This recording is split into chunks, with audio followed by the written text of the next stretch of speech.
Okay, thank you for inviting me here. This is a little bit exciting, and I'm more excited about my English language, but I try my best. So let's start. My name is Leena Salonpää, and I'm senior specialist from Rural Areas Division. And I have worked from 1st of January 2023, and I am started with this CSOs, and I think that this is a very important and interesting area, and I have seen the fields resisting this a lot, but now when we have made this almost 3 years, we have found that there is a lot of good experiences, and I also asked from field before I came here the experiences, and there is a really great comments on this, and there is also a little bit people who think that they would like to pay with documents, but there is only few which are still really stubborn, and that's some cases understandable, but mainly field has accepted this, and we have a good experiences how these are worked. So I just said that we have good experiences, and we had last period also these models, and now we have more, and that's why there has been so much discussions. And the reasons and benefits for simplified cost models for us is obviously reducing the administrative burden, and the process is faster with this. And we want to improve the effectiveness of the project being carried out by focusing attention on the realization of the output, not the payment. To the realization is the key which we are trying to find.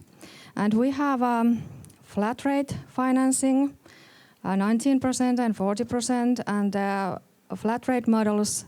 Part of the costs are reimbursed as a percentage and do not need to be verified by receipts. And we have in this period a lot of standard lump sum model in use, especially for enterprise and development project funding.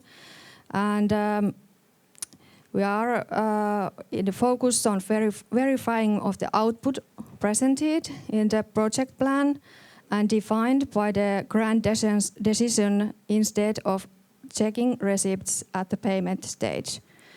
And we have also standardized unit cost, fixed cost, how do you want to call them.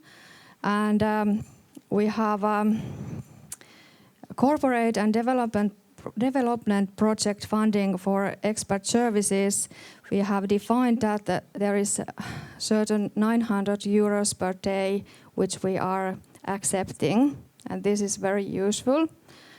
And expert services do not need to be tendered when they have been pre-defined as a cost level that is reasonable. And also we have, this is in the exact SCO, but we have made in this period deferred cost of wages model, which is covering all social obligations when we are paying salaries. And we have used 39% of these wage costs. And this has been a very good model. When I was asking from field how they feel this, they feel that this has simplified a lot of the payment when we don't have to check all the receipts when we are checking the salaries. And the main consideration for designing these SCOs, this is time-consuming, as we know, and we have made this with the help of the consultant companies' expertise. We have KPMG, which has made financial calculations, and it is also expert and reliable. And we have Finland has used this on the base of these SCOs.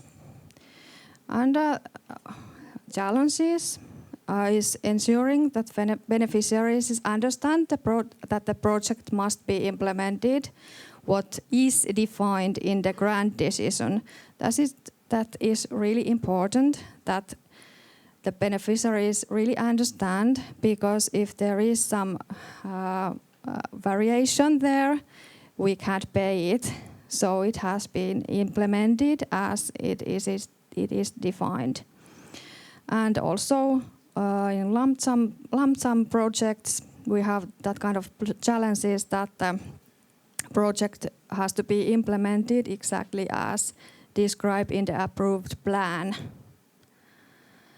So, and these flat rates, problems can be that there can be included the same cost items in both direct and indirect costs. So there is some challenges. There is a lot of text. More you can read later if you are interested. So this is important, and I was just asking the field, and there is some points from this. So investing in defining the simplified cost models at the beginning is very important. And I have seen that it has been difficult for the field to accept simplified cost models at first. And the difficult and the resisting is mostly in the payment. They would like to check all the checks.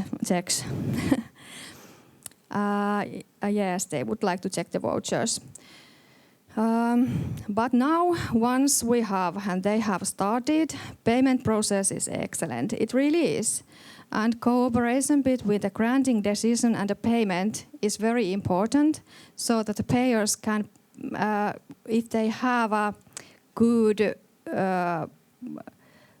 base, they can pay easily. But if the grant decision has made not so good, the payment is hard to do. And also, investing in education and discussing with the grant and the payment decision makers is very important. There are a lot of questions at the initial stage. And in particular, standard lump sum projects have been popular among applicants, and we have a lot of lump sum now, and they are really easy to pay. But we have still room for analysis, and we have some analysis done, very not so deep yet, and we start to analyzing deeper, but we have done some statistical